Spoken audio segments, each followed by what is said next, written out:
వచ్చారు.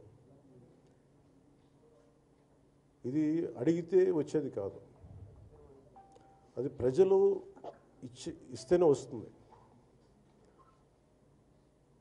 బేసిక్గా ఒకటి హైయెస్ట్ మెజారిటీ ఎవరికి ఉంది వాళ్ళు ప్రభుత్వం ఫామ్ చేస్తారు. వాళ్ళకంటే నెక్స్ట్ స్టేజ్ ఎవరికైనా ఉంటే వాళ్ళకి ప్రతిపక్ష హోదా ఇస్తారు.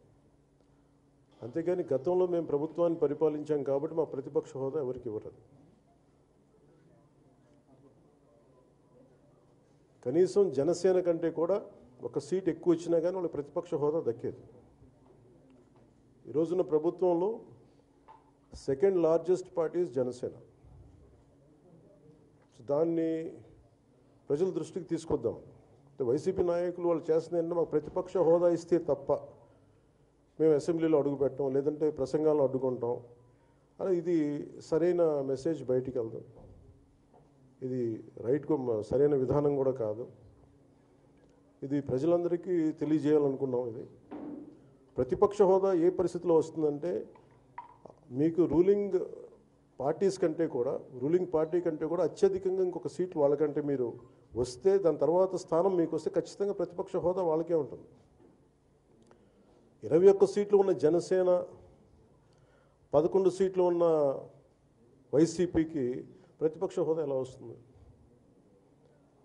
మేము వస్తే తప్ప మేము అసెంబ్లీకి రాము, ఇలా గవర్నర్ ప్రసంగాలను అడ్డుకోవటం అనేది ఇది సరైనది కాదు. ఇది ప్రజలందరికీ కూడా తెలియచేస్తున్నాం ఈ సందర్భంలో.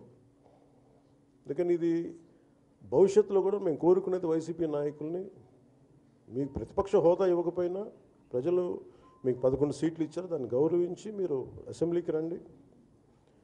మీ స్థాయికి తగ్గట్టుగా మీకు ఎన్ని ప్రశ్నలు అడగాలో దాని తగ్గట్టుగా ఇస్తారు మీకు.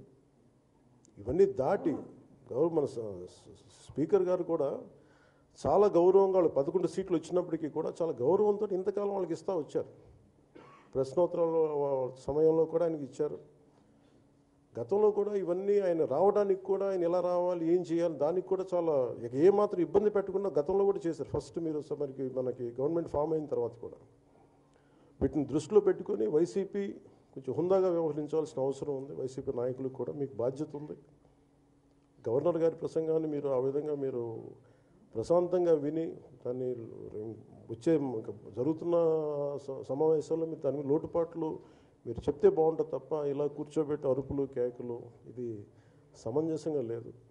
అంటే అర్ధాంతరంగా ప్రతిదానికి అసెంబ్లీలోకి రాగానే గొడవ పెట్టుకోవాలి, దేన్నైనా విభేదించాలనేది ఇది చాలా లో లెవెల్ ఆలోచన విధానం, లో లెవెల్ స్ట్రాటజీ. అది ప్లీజ్ మీరు అప్గ్రేడ్ అవ్వండి, మీరు అప్లిఫ్ట్ చేసుకోండి, మీరు కూర్చోబెట్టి డెమోక్రటిక్ ప్రాసెస్కి గౌరవం ఇవ్వండి. మనస్ఫూర్తిగా వైసీపీ నాయకులకి ఇది నా విన్నపం, నా విజ్ఞాపన. This what I would like to say. And నిజంగా కావాలి అంటే మీరు ఈ 5 సంవత్సరాల్లో మీరు ప్రతిపక్ష హోదా మీకు రాదు. అది మీరు మెంటల్గా ప్రిపేర్ అయిపోండి.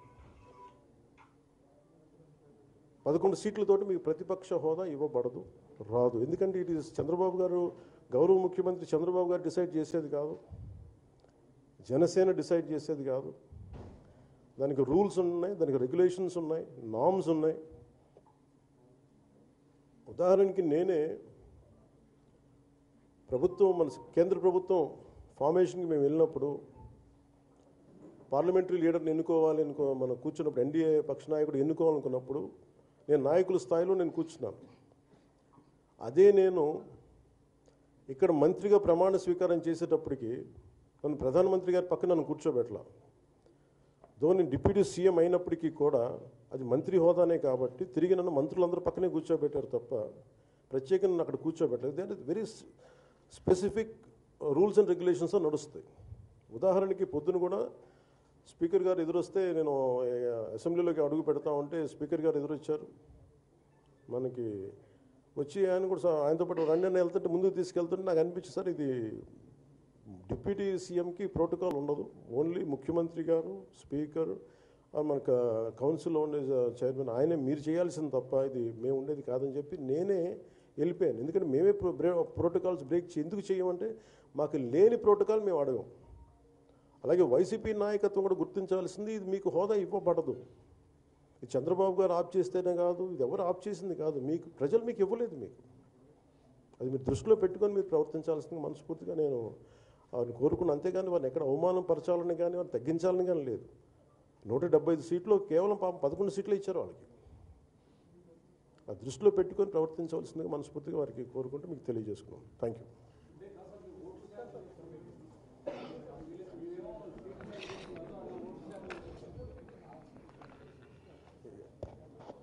ఫస్ట్ అప్పుడు ఏం చేయాలంటే సార్, అప్పుడు జర్మనీకి వెళ్ళిపోవాలండి.